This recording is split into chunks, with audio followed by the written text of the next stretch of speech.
This week's video is brought to you by our wonderful patrons Scott Stofford, Bree Jones, Hannah Dare, Gina Zimmerman, and Jeremy Hacker, aka Ohio. You guys got some real spunk, and I thank you for it.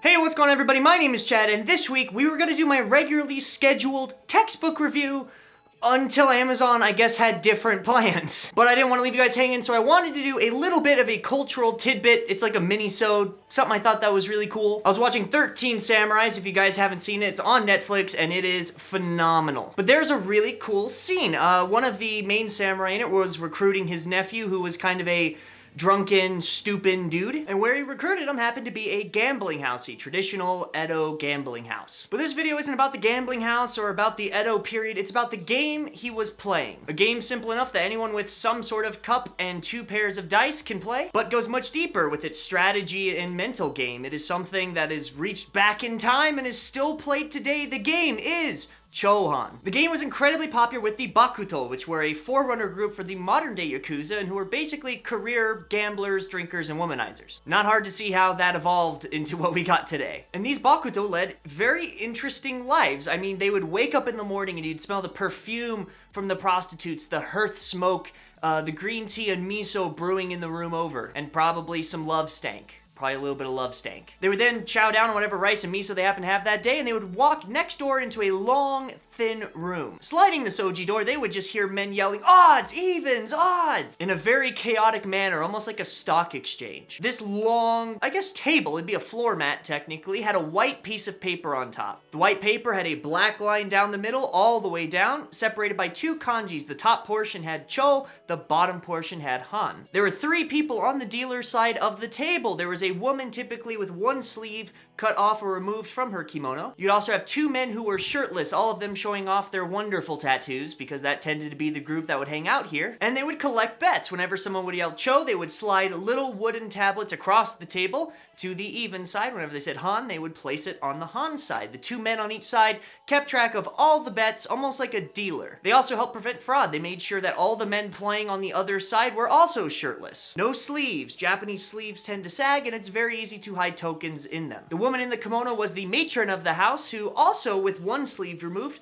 would take the dice and place it into a wooden cup and slam it on the table. She would then reveal the dice, either odd or even, and that would declare the winner. An extremely simple game, yes, but also this was played much like poker is today. It was not the men versus the house, at least not a lot of the time. Most of the time, they all played against each other, and the house only took a small percentage of the winning bet. Now, I know I am the great explainer of our age. However, if I did not do it justice, which I'm sure I did not, feel free to look in the description down below. I do have a video in the native language where you can see a reenaction. Now, you may be asking yourself, Chad, why aren't you just gonna link a real video? Well, technically, and I say that with as much sarcasm and irony as I can, gambling is illegal in Japan. As such, the only way to actually gamble this way is with a little unsultry people. People you typically don't want to film breaking the law. So you won't normally find a real game of this on YouTube. But many cultural and historic associations will do versions of this game for tourists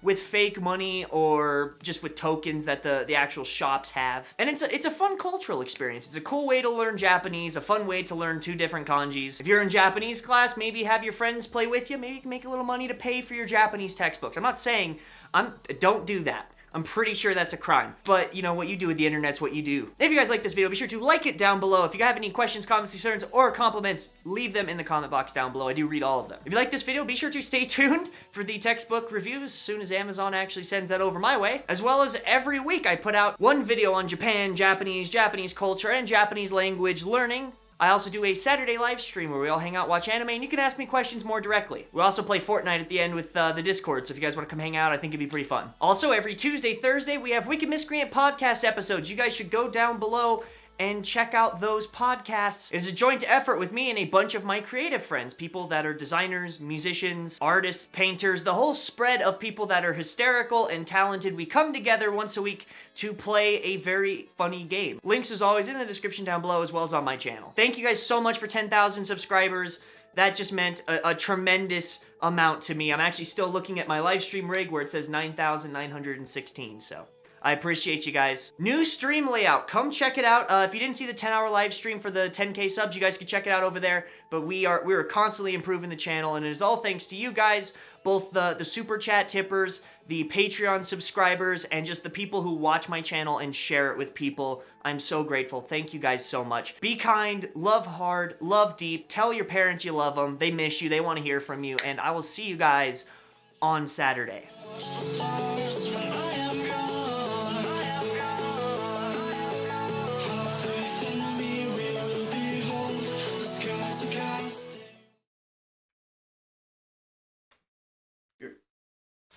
Still here? Okay, so I'll level with you. I need more subscribers on the Wicked Miscreant podcast. I love doing it. It's super fun. I want to hit 200 probably by summer. We need 75 people to go. I'm going to sit here and just eat cereal until you all subscribe. You thought I was kidding, huh? Nope. I'm here to eat with you guys. You can make this end anytime you want. Just click away, go in the description, sub to the Wicked Miscreant channel. Oh, but I know I said cereal. I guess I didn't have any cereal. This is oats with some protein powder and some maple syrup, but gosh, I'm gonna burn my mouth. Oh, it's not that bad. Did you guys watch that H3H3 video? The cultural appropriation one?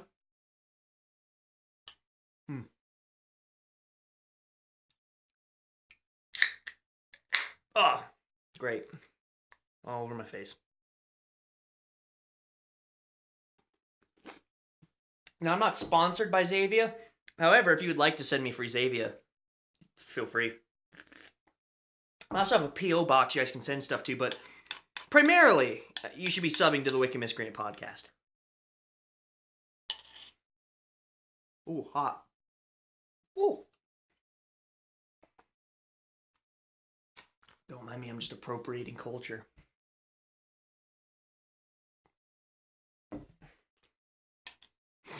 I don't know why you're still here. I'm legit doing this. Go sub to the Wicked Miscreants, and then you can click off.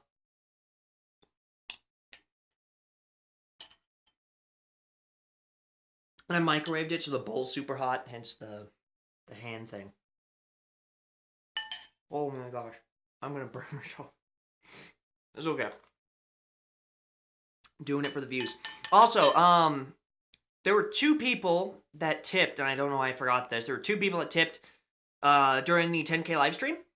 One of you guys is getting a Zimkara rod. It's Kyra. Starts with a K. You're the one that tipped all the 20s near the end. You need to get in contact with me so I can send you stuff. So you get on the Discord, get on Twitter, contact me. I tried to write your channel, but you don't allow messages, so I can't do that, and you don't have any videos for me to comment on, so. And then there's also, was it Olaf Gaming, the German guy? Or the German-sounding name from Australia, who tipped for Adam's belly button lint. I want to send that lint to you, but I don't have any way to contact you, so get a hold of me. Discord, Twitter, YouTube, you know, DMs, YouTube, whatever it takes, and I will ship that out to you.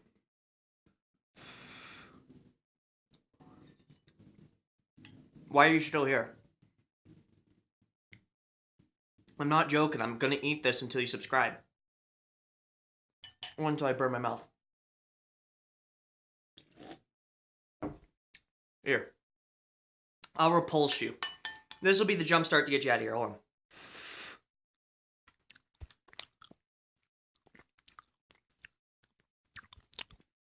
There. That should be gross enough to make you leave. Alright, go sub. Wicked Miscreant Podcast.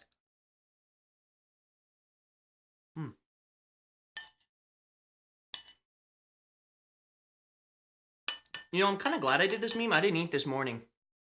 I went to the gym, which is why I'm all sweaty. And, it's definitely refreshing. I should end all my videos like this.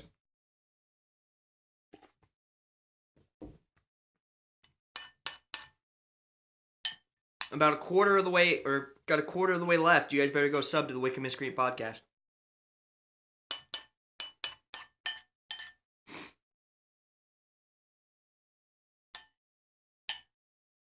I really need non-dollar store bowls. These just incinerate your hands if you touch them. Ooh.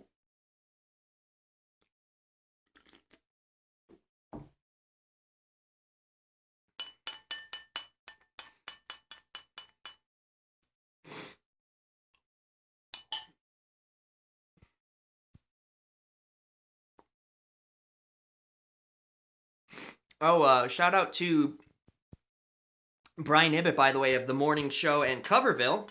I didn't realize it. I guess he found out that I was really close to 10K.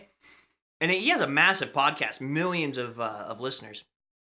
And he shouted my channel out going, hey, let's get this guy over. So he was a big part in getting me over by the live stream. So thank you so much, Brian. I see you. I see you. All right. That's it. Go subscribe to the Wicked Biscuit podcast.